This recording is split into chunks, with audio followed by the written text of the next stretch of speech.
Genesis chapter 16. Hagar and Ishmael. 6. Now Sarai, Abram's wife, had borne him no children. And she had an Egyptian maidservant whose name was Hagar. 2. So Sarai said to Abram, See now, the Lord has restrained me from bearing children. Please go into my maid, perhaps I shall obtain children by her. And Abram heeded the voice of Sarai. 3. Then Sarai, Abram's wife, took Hagar her maid, the Egyptian, and gave her to her husband Abram to be his wife, after Abram had dwelt 10 years in the land of Canaan.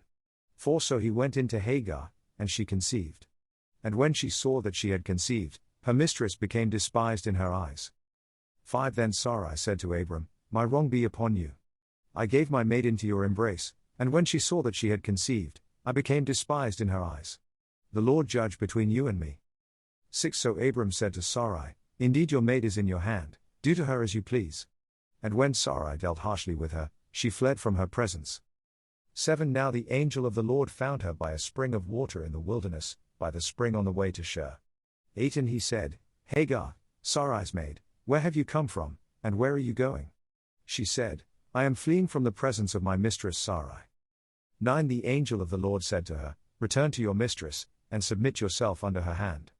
10. Then the angel of the Lord said to her, I will multiply your descendants exceedingly, so that they shall not be counted for multitude. 11. And the angel of the Lord said to her, Behold, you are with child, and you shall bear a son. You shall call his name Ishmael, because the Lord has heard your affliction. 12. He shall be a wild man, his hand shall be against every man, and every man's hand against him.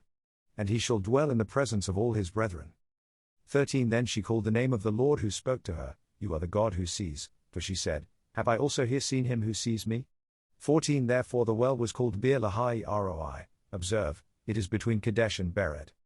5. So Hagar bore Abram a son, and Abram named his son, whom Hagar bore, Ishmael. 16. Abram was 86 years old when Hagar bore Ishmael to Abram.